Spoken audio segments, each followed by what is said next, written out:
Hi, welcome to day 15.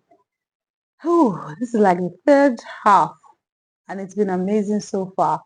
If you've missed any of the classes, I would encourage you to go back and go and listen to them.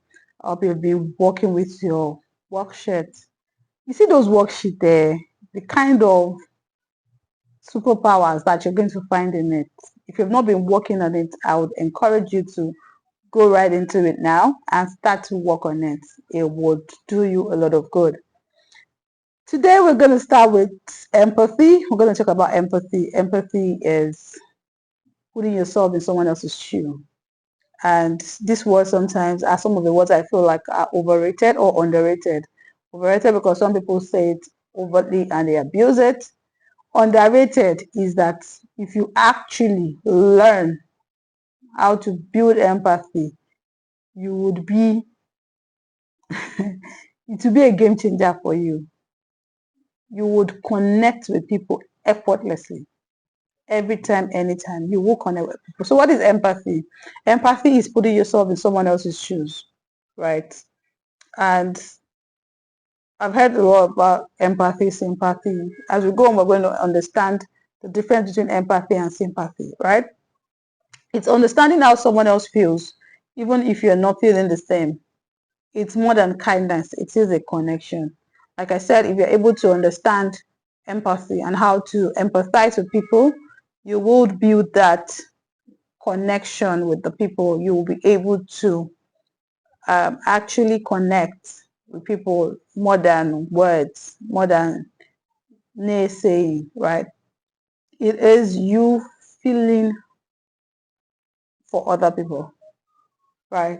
If someone so let's talk about why empathy matters. We're going to go down into how you could practice empathy, but let's start about why empathy matters. It helps you build stronger friendships, right? It helps you connect to people. It helps you respond with kindness. You see, some people that you're actually eyeing in your school and you want to be like, or out there, and you see them around people, it's because they understand these skills. They know what it actually means to build empathy. They can connect to people. They can feel people's hurt. They can feel people's pain and respond to it. So that's what empathy is all about. Now, it makes you feel seen and heard. When you're that person that can empathize with people, it makes people feel seen and heard. When someone empathizes with them, you will. And the funny part of it is, God actually sees us, He hears us. And there's one name of God that says, Elroy, the God that sees me. You see that thing, when people see you, when people hear you, it makes you feel good. So imagine you're in a house and you've been working all day, and nobody says that you're working. I know they are saying is, hey, go and do this, go and do that. You feel like, can't you see that I've been working? So being seen, being heard is a lot. Now it creates a peaceful and supportive world. Imagine a world where people see each other, where people hear each other. There's less chaos while driving. There's less issues in school because people, and when it comes to empathy, the reason why some people are not doing well is because they can't empathize.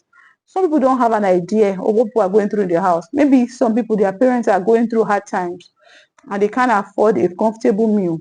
And this person brings a food that is not smelling very nice to school. And the person is happy that at least I have something to eat. And you can say, why is your food smelling still like this? If you don't spoil, and people start laughing. That's not empathetic. If you understand them, if you connect. So the next thing, maybe if you want to even talk about it, I feel that your food is not smelling very fresh. And that's where constructive feedback comes in. I've noticed that the food you bring to school doesn't feel very fresh. Why does it happen like that? Is it that you don't preserve them well, or why is it happening that way? You might be amazed that that person will open up and say, oh, my parents are actually going through a difficult time and this is what we can afford for now. If you have that liberty, if you can share your food, instead of your friend taking stale food that can now run their tummy, that friend feels heard. She feels supported or he feels understood. Some people are wearing shoes that are tattered or they're not looking very nice as yours, and the next thing you're doing is laughing at them. That's not empathy. You need to go into their shoes and imagine what they are going through. And it's about you reading the stories about people without them telling you. Nobody wants to wear dirty shoes to school. Nobody wants to wear non-nice clothes to school. And you don't know because you're not in their shoes. You don't even know what they are going through in their house. So what I'm saying today is everybody needs to learn to be empathetic. You need to be patient with people. Some people are not doing what they're supposed to do, and be very careful about laughing at people. It's a very bad thing. Don't be that person. Don't be a bully that is always bringing people down, speaking ill of people. It doesn't work that way. You need to empathize with them. How is this person feeling? If you are the person that they are laughing at, yes, we say, God forbid, you have good food. Your parents they can afford to, give you a phone. You can listen to classes like this. Some people don't have that luxury. So when you find people, try to think for them and say, oh, what if, let what if be something that comes to your head easily. Don't be that one that is always laughing at people, making jest of them, making them feel lesser than who they are. Now, sympathy and empathy. Now I feel bad for you. That's sympathy. Sympathy is, one way someone once explained this is you are in a well.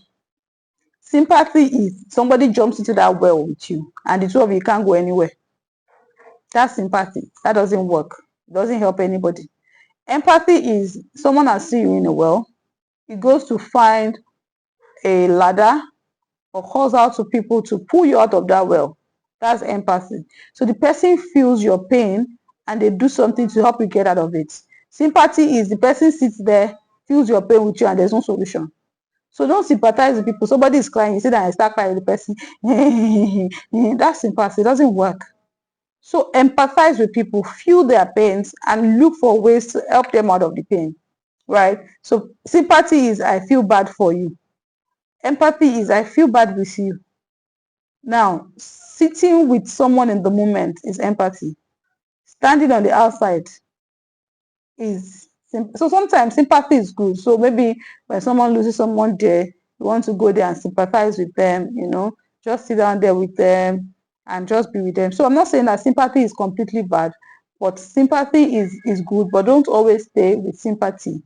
Try as much as you can to move to empathy. Now, empathy looks like you listening with full attention, asking, how can I help? Saying, I'm here for you. I imagine how you're feeling. I talked about someone losing someone there. So a friend did not get picked in a game, for instance. Probably you're trying to do an auditioning and your friend didn't get selected. Empathy is you sitting with your friend and trying to let them know, oh, you're actually a very good player. Maybe you didn't get it this time. If you try again, you will. And you just want to ask, how can I be of help? My friend will be like, oh, just stay here with me. Let's go get a cup of drink together. That's empathy. Now, you need to practice the feel, act, and think model, right? You need to feel the emotion that they have. You need to think, why did they feel that way? And you need to act. So these three things, you need to do them, and it's going to be in your worksheet. Three things: feel, think, and act. You need to feel for people. How is this person feeling? So before you talk, you want to ask, how would this person feel if I say this thing? When they do something to you, what are they thinking? Why did they do that? And when you have those answers, you now say, okay, what can I say or do to support them? And that's empathy. And the affirmation for today is, I can see you, I hear you, and I care. You see those three words? If you can make a practice of it, see people, hear them, care for them, you will be part of the people making the world go round. Some people are actually coming to school because of some people, and some people are not coming to school because of other people. Don't be that one that when people remember school, when they remember mosque, when they remember church, when they remember anywhere, their heart starts to skip. Be that person that when people remember and they say, oh, I'm going to school, Tunde will be there, Tolu will be there, Nkechi will be there, Salam will be there, Alima will be there. They would look and smile and be happy. Now, our quote is, empathy is seeing with the eyes of another, listening with the ears of another, and feeling with the heart of another. And this is by Alfred Alder, right? You need to hear, see, and listen with the heart of another. I hope you've learned a lot about empathy and you start to be empathetical going forward. See you tomorrow. Bye-bye.